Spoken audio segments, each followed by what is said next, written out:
founders of the Peace Corps, I have witnessed firsthand the devastating effects of famine. And after seeing what Band-Aid had achieved in England, I knew that we in America had to take action as well. Around Christmas, I called Ken Cragen, an entertainment manager, who, along with the late Harry Chapin, had been involved in many hunger-related projects. Together, Ken and I came up with the idea of an American Band-Aid, an effort that became known as USA for Africa. We Are the World was written by Michael Jackson and Lionel Richie. To oversee the recording, Ken Cragen contacted Quincy Jones, one of the most respected producers in contemporary music and a multiple Grammy Award winner. In turn, hundreds of top cameramen, sound technicians, security officers, and other volunteers donated their services. People understood that their real job here was to save lives, and that brought an extra spirit of cooperation to the event. Then you go straight back here. A little after 9 on the evening of January 28th, the 45 singers and their guests began arriving at A&M recording studios in Los Angeles. Many, like Cyndi Lauper, Tina Turner, Lionel Richie, were already in town for the American Music Awards. Others, like Daryl Hall and John Oates, and Billy Joel and Bruce Springsteen, flew in the same day, especially for the occasion. When I saw those faces come in the studio that night after the American Music Awards, and they just were checking in one by one, Ray Charles, and just on, and I started to feel that everybody was on the case, and they weren't involved in the egos, and that's one of the key words we had that night was check your ego at the door.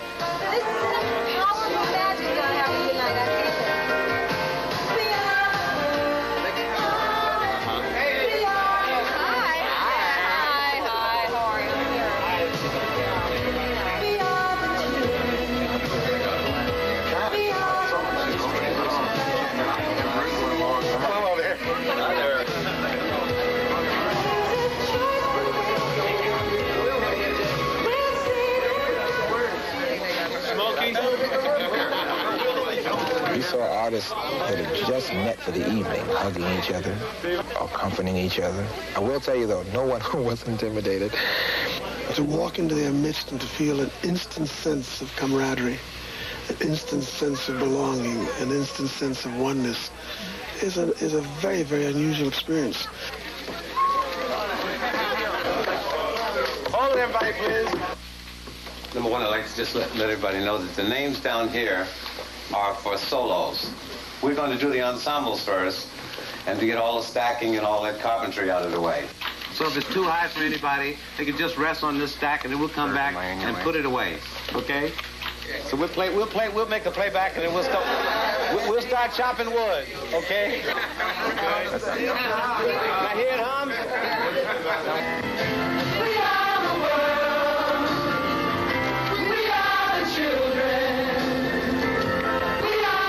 We Are the World on the radio. Its rousing chorus sounds like one seamless, flowing performance. I can tell you that Quincy and the group worked on that one section for over 4 hours that night, assembling all of its complex harmonies like a wondrous musical jigsaw puzzle, piece by piece. Okay, let's put it on the tape. We are the world. We are the children. We are the ones to make a brighter day. So let's start giving. One world. So let's start giving. All right.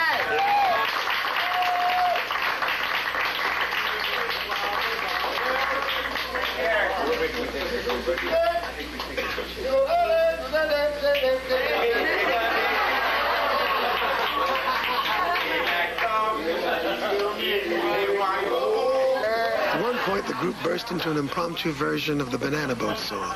For the life of me, I still don't know why. And as you can see, it certainly wasn't rehearsed.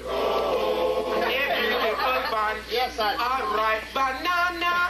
Daylight come and we wanna go home. It's highly deadly black tarantula. Daylight come and we wanna go home. I said Daylight come and we wanna go home. I can't Daylight come and we wanna go home. okay.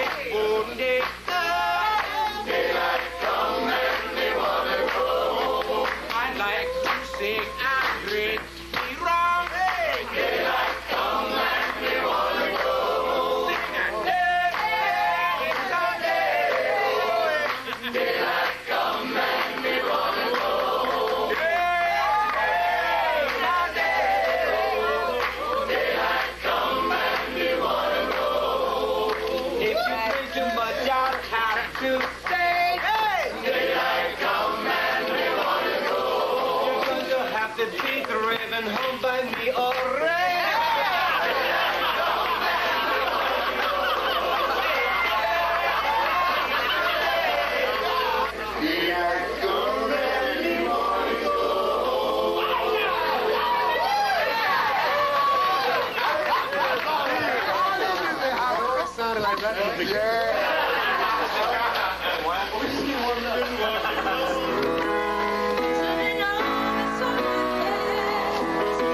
choruses were only half the job. At 3 o'clock in the morning, the group, feeling tired, but still inspired by the overwhelming sense of artistic community, began what many would call the most exciting part of the evening.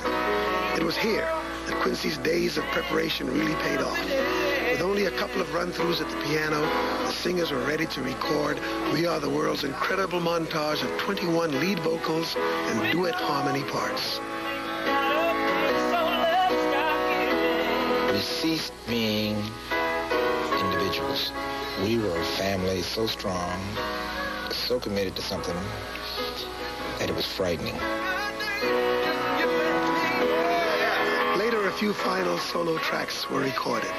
Here, Stevie Wonder rehearses Bob Dylan's part with him.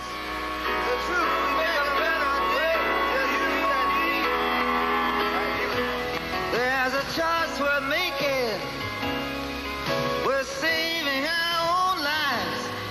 It's true, we make a better day for you and me.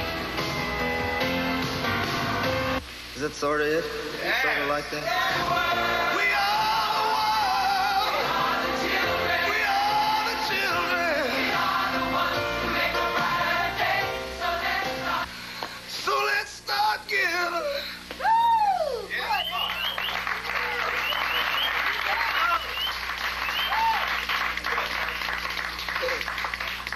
Thank you. That takes care of that. Broke a legitimate sweat on it. We Are the World was shipped to the record stores on the 7th of March. In its first week alone, it sold over 1 million copies, and the video appeared on television programs throughout the country. A few weeks later, it was the one song in America. To date, it has sold over 8 million copies, with all of the song's profits going to both immediate and long-term projects to combat African famine and American poverty. There comes a time when we heed a certain call, when the world must come together as one. There are people dying. Oh, and it's time to lend a hand to life, the greatest gift of all. We can't go on pretending day by day that someone somewhere will soon make a change.